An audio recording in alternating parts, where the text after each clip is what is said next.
Team కానీ నీకేమైనా అవగాహన ఉండి 10 సంవత్సరాలు ఏ విధంగా నువ్వు మంత్రి పదవి చేసినావు నాకు అర్థం కావట్లేదు. ఇక్కడ మీరు చూస్తే చాలా ప్రాజెక్టులు సూరత్లో, ఇక్కడ strengthening transferal system of resilience in the state of Kerala. ఇది కేరళ కూడా భారతదేశానికి సంబంధించిందే, సూరత్ కూడా భారతదేశానికి సంబంధించిందే. Integrated reservoir management and dam risk assessment tools managing disaster recovery management in India. ఇట్లాంటి గ్రాంట్స్ టెక్నాలజీతోనే మరి ఇన్ని ప్రాజెక్ట్స్ కూడా GFDRR మరి భారతదేశంలో ఇవ్వడం జరిగింది.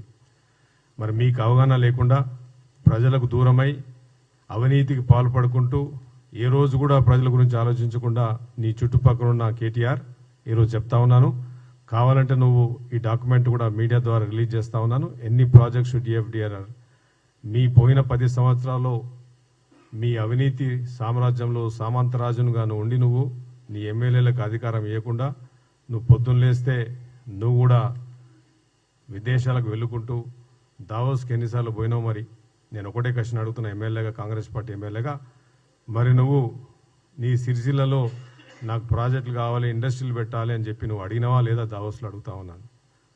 ఒక శాసనసభ్యుగా ప్రజల గురించి పోరాటం చేయడంలో తప్పు లేదు. మరి ఒక్కసారి ఆలోచించుకోవాలని చెప్పేసి నేను వాళ్ళ టీంకి చదువుకొని అవగాహన తెచ్చుకోవాలా. మా కాంగ్రెస్ పార్టీలో ప్రతి ఎమ్మెల్యేకి ప్రజల గురించి అడిగే హక్కు మా ముఖ్యమంత్రి గారు ఇవ్వడం జరిగింది. మరి వీఆర్ ఆల్ టుగెదర్. నువ్వు అన్నట్టు ఏదో సీఎం రేవంత్ రెడ్డి గారికి ఏదో లెటర్ రాసిండు, పొద్దున్న లేస్తే రాజకీయాలు తప్ప అవినీతిలో కుప్పలో మునిగిపోయిన మీరంతా. మీ చెల్లెలే మొన్ననే ప్రెస్ మీట్ పెట్టి కవిత గారే చెప్తా ఉన్నారు మా కుటుంబం అవినీతిలో మునిగిపోయిందని. మరి 10 సంవత్సరాలు నువ్వు మంత్రిగా పనిచేసినావు, చదువుకున్నా అని చెప్తున్నావు, అమెరికాలో ఉన్నా అని చెప్తున్నావు. నేను కూడా అమెరికాలో ఉన్నాను, నేను కూడా చదువుకున్నాను. మరి నీకు ఇంత అవగాహన లేకుండా ట్విట్టర్లో దొరికింది కదా అని చెప్పేసి ఎయిర్ కండిషన్లో కూర్చుండి ఒక పోస్టులు పెట్టి సోషల్ మీడియాలో అవగాహన లేకుండా చేస్తే ఇలా తెలంగాణ ప్రజలు నిన్ను చూసి నవ్వుకుంటున్నారు. ఇలా కాంగ్రెస్ పార్టీ సర్కార్ కాదు, మీరు పోస్టులు పెడతారు కదా, సర్కస్ నడిపిస్తారు, సర్కార్ కాదని చెప్పేసి మీది సర్కస్ 10 సంవత్సరాలు మిమ్మల్ని పొందబెట్టిరని చెప్పి చెప్తా ఉన్నాను. ప్రజలకు మీరు కంప్లీట్ డిస్కనెక్ట్ అయిపోయారు. నిన్న హరీష్ రావు గారు నా కాన్స్టిట్యూన్సీ ఎల్లారెడ్డి కాన్స్టిట్యూన్సీకి వచ్చిండు. హరీష్ రావు ఇరిగేషన్ మంత్రిగా పనిచేసిండు. పోచారం చుట్టుపక్కల ఉన్న గ్రామాల్లో 14 గ్రామాల ముంపుకని నేను ఒకటే క్వశ్చన్ అడుగుతున్నా హరీష్ రావు, నువ్వు 5 సంవత్సరాలు నువ్వు ఇరిగేషన్ మినిస్టర్గా పనిచేసినావు, 5 సంవత్సరాలు మీ మామ పనిచేసిండు, నువ్వు నిన్న పోయినావు ఆడికి. నేను అడుగుతున్నాను, ఎందుకు విలువద్దు? నువ్వు ఒక ఎమ్మెల్యేగా రిప్రజెంటేటివ్గా ఉన్నాను కదా, నేను వస్తే నీతో పాటు తిరిగేటోని కదా. ఇదే పోచారం ప్రాజెక్టు 100 సంవత్సరాల్లో నిజాం కట్టిన ప్రాజెక్టు 70,000 క్యూసెక్లకు ఆ రోజు డిజైన్ చేస్తే మొన్న ఒకటే రాత్రి 1,86,000 క్యూసెక్లు వచ్చినాయి. సిల్ట్ అంతా నిండిపోయింది. 10% కూడా కాలువలు పోతలేవు. మనకి సిల్ట్ తీయాలని తెలివి లేదా? నువ్వు చాలా పెద్ద మాట్లాడతావు కదా అసెంబ్లీలో. మరి సిల్ట్ది ఒక 30 కోట్లు 40 కోట్లు ఇచ్చుంటే ఇదే పోచారం ప్రాజెక్టు రాత్రి 48 గంటలు బిక్కుమని మేము బతకాల్సిన పరిస్థితి వచ్చింది. మా గ్రామాల ప్రజలు పక్కన ఉన్న త్రిలింగేశ్వర స్వామిని, మా దగ్గర ఉన్న తాండూరులో త్రిలింగేశ్వర స్వామిని వేడుకుంటూ బతకాల్సి వచ్చింది. ఉంటుందా 4,000 ట్రక్కుల శాండ్ బాక్స్లు వేసుకుంటా నేను కూడా అక్కడే శాసనసభ్యుగా ఉండి అక్కడే ఉండి మా ప్రజలు, మా కార్యకర్తలు ప్రతి ఒక్కరు వచ్చి ఆ సంపదను కాపాడుకోవాలి, పోచారం ప్రాజెక్టు సంపదను 100 సంవత్సరాల కింద నిజాం పెట్టింది కాపాడుకోవాలని మేము అక్కడ ఉండి మట్టి వేసుకొని చిన్న గోడతోని ఇలా బతికి బయటపడ్డాం. మరి నువ్వు ఒక స్ట్రెంథనింగ్ చేసుకు ఒక 30-40 కోట్లు కాళేశ్వరంలో ఉన్న ధ్యాస, అదే నీ సొంత మరదలు మీ మామ బిడ్డ కవిత గారు ప్రెస్ మీట్ పెట్టి చెప్పింది నీ గురించి. ఎస్ టేకెన్ మనీ, దాంట్లో కంపల్సరీ దాంట్లో ఇన్వాల్వ్ అయ్యిండు హరీష్ రావు అని చెప్పి చెప్తా ఉండే. మరి ఆడ 100 కోట్లు పైపులలో డబుల్ కమిషన్లు తీసుకొని ఎస్టిమేట్లు డబుల్ చేసినావు. మరి మా ఎల్లారెడ్డి కాన్స్టిట్యున్సీ పోచారం ప్రాజెక్టుకు ఆ రోజు 40-50 కోట్లు ఇచ్చుంటే ఇలా సిల్టింగ్ అయిపోయేది, ప్రాజెక్ట్ స్ట్రెంథనింగ్ అయింటే ఇలా మా గ్రామాలు మునిగేటి కాదు, ఇలా ఇంత పెద్ద ప్రాజెక్టు కాల్చే కాదు. నేను ఒకటే ఛాలెంజ్ చేస్తా ఉన్నాను, ఈ రోజు కూడా ఛాలెంజ్ చేస్తా ఉన్నాను, కేటీఆర్ హరీష్ రావుగా ఇద్దరికీ ఛాలెంజ్ చేస్తా ఉన్నాను. మీరు నిజంగా పరిపాలన చేసి ఉంటే అవినీతిలో కూరుకుపోతే ఈరోజు ఎల్లారెడ్డికి మళ్ళీ రండి, నేను కూడా వస్తాను, అక్కడ నిలబడి మాట్లాడదామని చెప్తా ఉన్నా.